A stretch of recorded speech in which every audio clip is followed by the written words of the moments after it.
हरियाणा के डीजीपी ने गुड़गांव के दो पुलिस अफसरों के बीच लड़ाई की जांच की बात कही है। दरअसल दिल्ली से सटे गुड़गांव में पुलिस के दो आला अफसरों में जंग छिड़ी हुई है। ज्वाइंट सीपी भारती अरोड़ा ने पुलिस कमिश्नर नवदीप सिंह विर्क के खिलाफ चिट्ठी लिखी है। भारती अरोड़ा ने आरोप लगाया है कि नवदीप पर बलात्कार के मामले में एक संदिग्ध को आरोपी बनाने के लिए दबाव डाल रहे थे।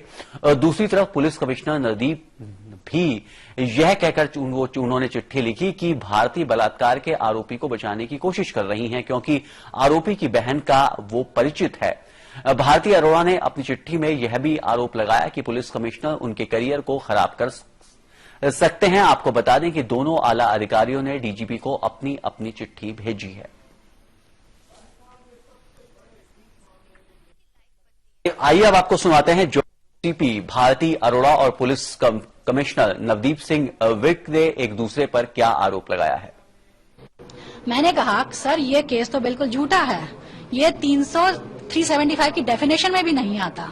रेप की डेफिनेशन है 375 सेक्शन आईपीसी में, ये डेफिनेशन में भी नहीं आता, क्योंकि रेप का मतलब है जो आप जबरदस्ती किया जाए, जो अपने मर्जी से आप कर रहे हो, दैट इज नॉट रेप। और ये 7 साल उसके साथ रह रही है, 2 बच्चे हैं उसके साथ, it is not rape at all. और चलो लड़के के खिलाफ कर भी दिया, परिवार वालों के खिलाफ तो बिल्कुल भी नहीं बनता। परिवार के खिलाफ कैसे आपने कर दिया, ये बिल्कुल झूठा किया है, it should be cancelled. CP साहब फाइल देख रहे थे, उस मीटिंग में केवल सीपी थे, मैं थी, डीसीपी ईस्ट थे और आईओ थे। सीपी साहब फाइल देके कहते हैं या तो फिर इसको 498 लगाए या 406 लगाए या 307 क्यों नहीं लगाई। आईओ को कहते हैं तुमने 307 क्यों नहीं लगाई इसमें, 307 मतलब अटेम्प्ट टू मर्डर, मतलब सच सीरियस ऑफेंसेस। वो कह रहे कि इसको किसी ना किसी तरह फंसाऊं मैं, तो अगेन ऑब्जेक्ट। मैं कहा सर जबरदस्ती लगानी है क्या, this is what I said, sir जबरदस्ती लगानी है क्या सर।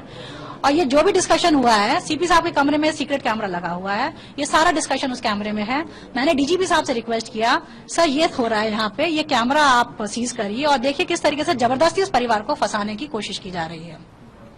जब मैंने ऑब्जेक्ट किया, मैंने साफ कह दिया कि ये गलत है, तो इनको पसंद नहीं आया, ऑब्वियसली नवदीप सिंह को पसंद नहीं आया, और इन्होंने फिर मुझे दोबारा बुलाया और कहा कि आप इस इंक्वायरी को छोड़ दीजिए वरना आपका नुकसान हो जाएगा। इन्होंने मुझे धमकी दी कि आपका नुकसान हो जाएगा, आप इस इंक्वायरी को छोड़ दीजिए। मैंने कहा sir I am absolutely clean, my conscious is clear and I fear none. जो सच्चाई है मैं वो लिखूंगी, और मैंने लिख दिया। 10 अगस्त को मैंने अपनी रिपोर्ट डीजीपी हरियाणा को पुटअप कर दी कि ये मुकदमे बिल्कुल झूठे दर्ज किए गए हैं, मोटिवेटेड तरीके से दर्ज किया है। कोर्ट ने भी इस बात को माना है कि गुड़गांव पुलिस ने मोटिवेटेड तरीके से ये काम किया है। अभी मैं आपको दिखा सकती हूँ रिपोर्ट, जो कोर्ट की भी ऑब्जर्वेशन है कि गुड़गांव पुलिस ने फॉल्सली इम्प्लीकेट किया है, मोटिवेटेड तरीके से काम किया है। पर्सनल मोटिव तो होगा ही, बिना पर्सनल मोटिव के ये काम नहीं हो सकता। ये देखिए ये ईमेल सीपी गुड़गांव ने जो लड़की विक्टिम है उसको इन्होंने ईमेल करी है। और ईमेल में क्या लिखा है, ईमेल इन्होंने, इस लड़की ने एलिगेशन लगाया कि भारती अरोड़ा मेरी विटनेस को धमकी दे रही है, मैं धमकी दे रही हूँ उनके विटनेस को, ये एलिगेशन उन्होंने मुझ पे लगाया।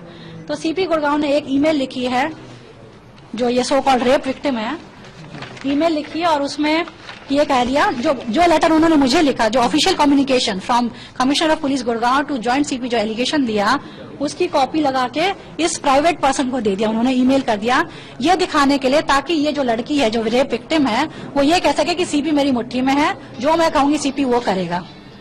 ये कोई और वजह देखिए इन सब चीजों पे आपने पहले भी उनको नोटिस हमारा 10 लाख।